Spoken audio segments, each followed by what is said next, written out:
The formation of the Venezuelan-Uzbekistan Friendship Group was agreed in the capital of the Asian country. Political organizations mobilized in France against Marine Le Pen and the extreme right.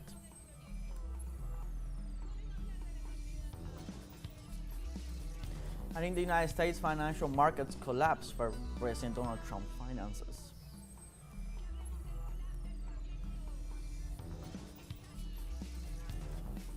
Hello, welcome from the South. I'm Luis Alberto Matos from the teleSUR studios in Caracas, Venezuela.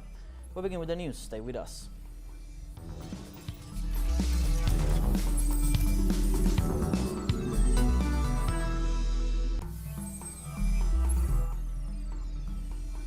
This Sunday, the formation of the Venezuela-Uzbekistan Friendship Group was agreed in the capital of the Asian country. The meeting was held in the conference center of the city of Tashkent, where the Venezuelan delegation was received by the President of the Legislative Chamber of Parliament of Uzbekistan. The second Vice President of the National Assembly of Venezuela, America Perez, praised the friendly attitude of the Uzbek people and their cultural richness. The visit takes place in the context of the fourth conference of the Parliamentary Network of the Non-Aligned Movement, to be held this April 6.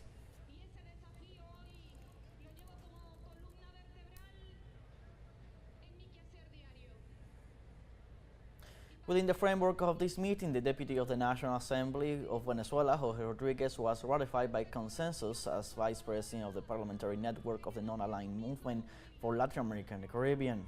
The member parliaments of the network decided to renew the mandate of its current President and Vice Presidents for an additional 3-year term, strengthening the institutional continuity of the organization.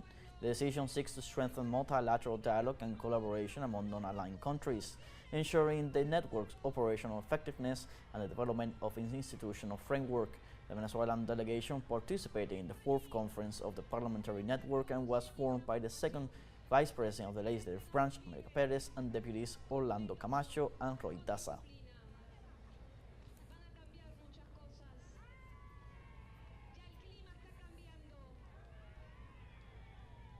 And Congresswoman America Perez celebrated the re-election of Venezuelan Congressman Jorge Rodriguez as Vice President of the Parliamentary Network of the Non-Aligned Movement.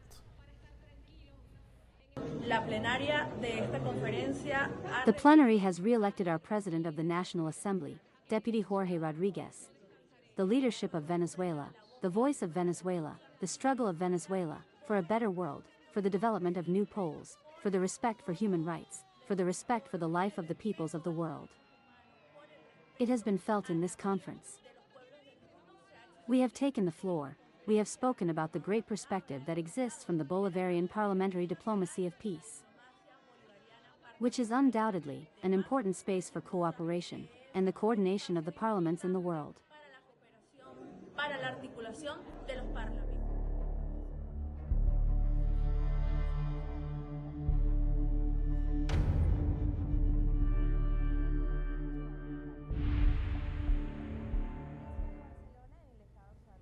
In Syria, the Israeli army advances in its occupation of the southern part of the country while taking barracks and weapons from the Syrian army to be used in the occupied Palestinian territories. According to reports from the Israeli forces, in their advance into southern Syria, they discovered one of the Syrian army headquarters, tanks and armored personnel carriers. During the operation, the Israeli forces blew up part of the war vehicles while converting the military installations into development sites for their troops. Since December 2024, after the fall of the government of Bashar al-Assad, the Israeli army launched an operation in southern Syria under the pretext of securing the borders of occupied Palestine.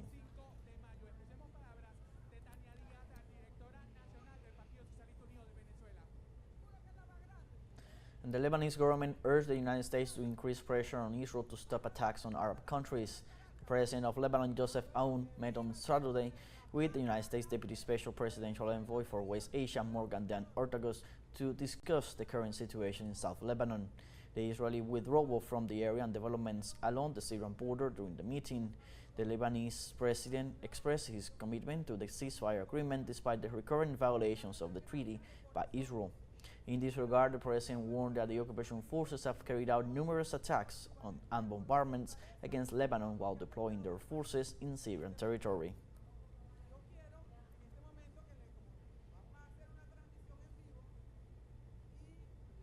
And authorities of the Revolutionary Guard of Iran expressed to be prepared to respond to an enemy attack. The head of the Revolutionary Guard, Major General Hossein Salami, pointed out that Tehran will not be the one to start a war, but that they are prepared to face any aggression coming from their adversaries. Likewise, authorities affirm that they are prepared to face both a military and a psychological conflict against the nation. The Revolutionary Guard pointed out that it has prepared itself to defeat the Israeli enemy by developing weapons and technological equipment. Although the regime in Tel Aviv receives support from Washington, the declarations come after the United States and Israel increased pressure against the country.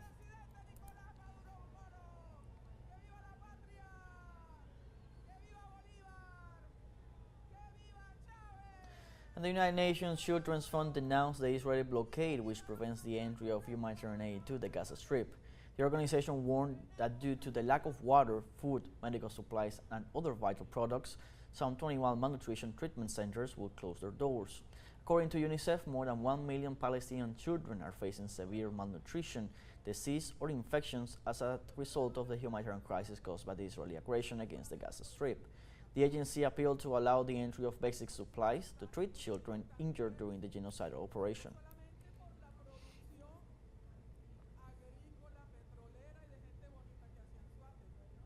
And according to medical personnel, 37% of the medicines in the Gaza Strip are out of stock due to the Israeli blockade that prevents the entry of vital products for the victims and victims.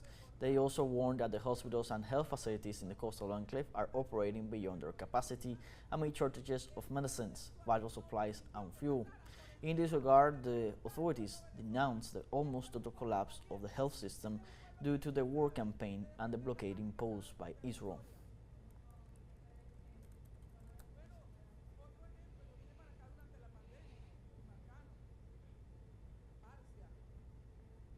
And the Democratic Republic of the Congo faces food insecurity and the most acute security crisis in its history. Recent studies have recorded at least 28 million people suffering from acute food crisis, 3.9 million of whom are facing emergency famine. In this sense, experts point out that this situation has caused an increase in the deterioration of the situation in the country, leading 2.5 million Congolese to suffer from humanitarian needs.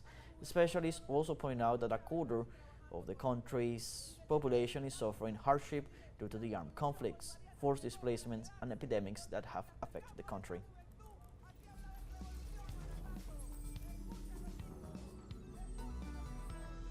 We now have our short break coming up. Remember, you can join us on TikTok at teleSUR English. We're going to be right back.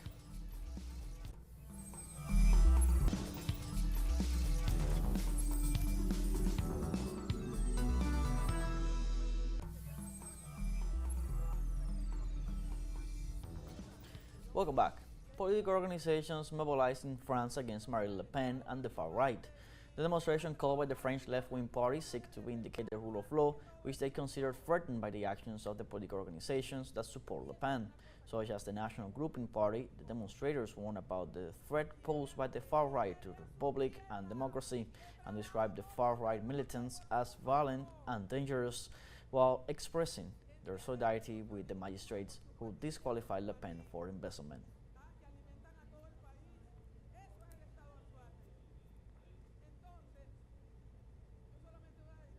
And in Lesotho, the textile industry is affected by the new tariff measures implemented by the United States government. The government of Lesotho questions Donald Trump's decision to establish tariffs of up to an additional 50% on the export of products to the United States. The textile sector is fundamental to the country's economy, as it provides employment for at least 12,000 people, and close to 75% of its production is sent to the United States. This situation generates uncertainty among workers in the face of repercussions such as job losses and increased export costs.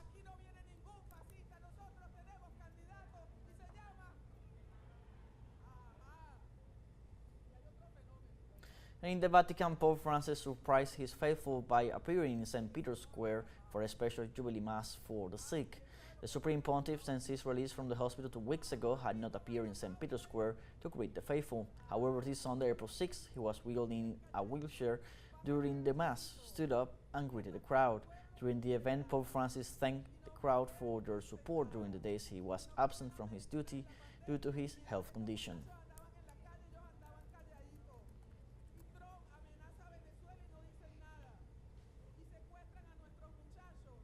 And the U.S. government will withdraw visas from South Sudanese passport holders.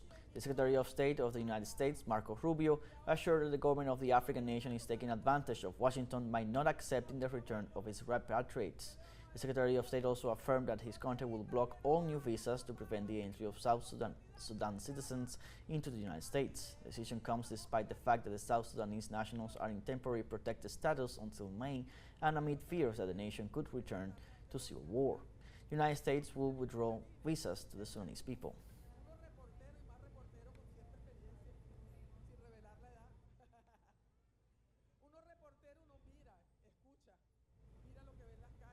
And Ukraine carried out at least 7 attacks in the last 24 hours against Russian energy infrastructures. The Russian Defense Ministry denounced that Kiev continues to violate the agreed truce on attacks on energy infrastructure.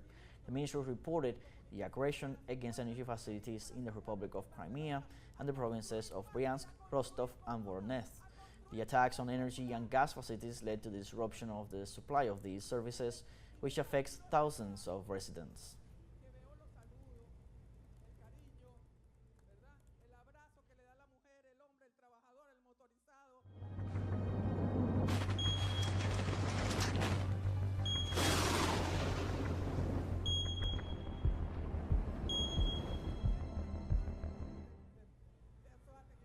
In Myanmar, authorities reported that the death toll after the 7.9 magnitude earthquake that shook the country on March 28th has risen to 3,445.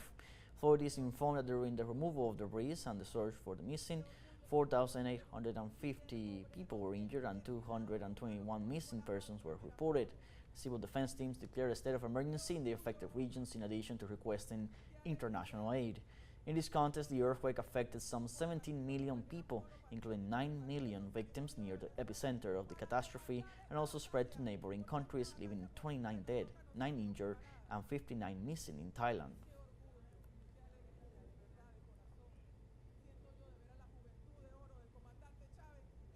And Russia sent humanitarian aid to Myanmar to help the victims of the earthquake that left more than 3,400 people dead. The Ministry of Emergency confirmed the takeoff of 2 planes loaded with 68 tons of food and water, among other basic necessities, 150 tents, and more than 30 electric generators. On the other hand, the Burmese authorities requested the assistance of the international community after declaring a state of emergency in the regions affected by the quake, which was reported to have been felt in at least 5 countries.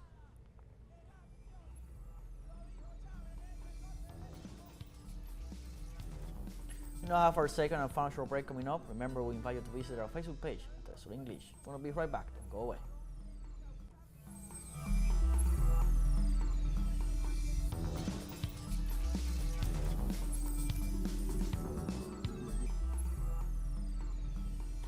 Welcome back. In the United States, financial markets collapsed, favoring President Donald Trump's finances.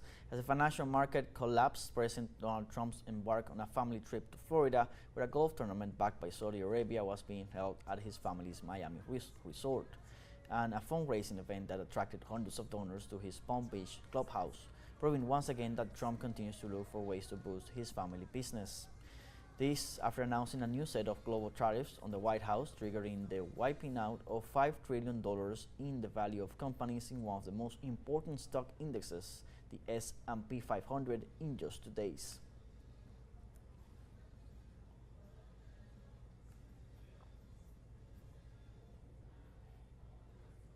And in Ecuador, the National Electoral Council carries out a simulation of the second round of Sunday's elections. During the process, the National Electoral Council tests the scrutiny procedure and will be able to determine the time it will take to record the votes in the second round, as well as to determine the time at which the entry of the scrutiny data will begin. At present, the distribution of the electoral packages with the documents and materials to be used in the second round of voting on Sunday, April 13th, has already concluded in 14 provinces and in the 3 districts abroad. More than 13.7 million Ecuadorians are summoned to the polls on April 13th to elect their president for the 2025-2029 term.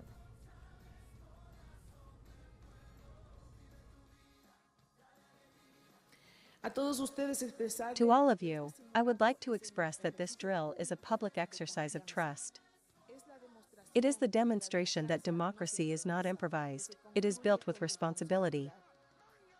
It is also an opportunity for political organizations to verify, accompany, and confirm that each phase of the process is carried out with care and high technical standards.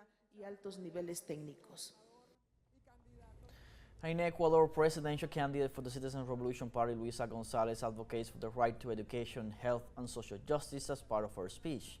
In her presentation in Esmeraldas, Luisa Gonzalez unveiled the model of a new university campus with student residence and sports areas so that more young people will be able to access quality higher education. The candidate for the Citizens Revolution Party assured that she is where she is thanks to public education, scholarships, and educational credits. In a massive evening rally, Gonzalez also acknowledged the daily pain of Ecuadorians due to the risk of wandering in the streets of the country and denounced that insecurity has become normalized.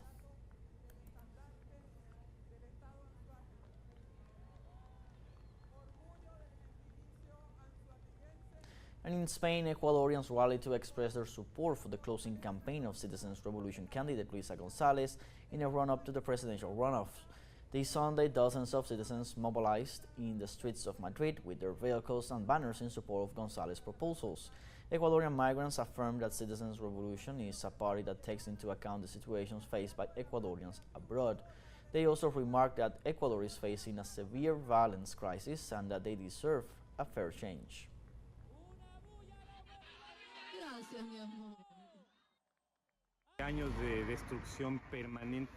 Years of consecutive permanent destruction of the homeland, and definitely if it is not done now, then it would be very difficult to recover the country. We have many problems in Ecuador, it is public knowledge. One of the main is crime. At the time of President Rafael Correa, that in 7 years, we were the safest country in the region. How can this explained? How we are one of the most dangerous in the world? That cannot be.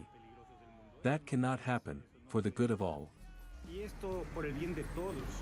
Like this, we have come to the end of this news review. You can find these and many other stories on our website at telesurenglish.net. You can also join us on our social media. For TeleSUR English, I'm Luis Alberto Matos. Thank you for watching.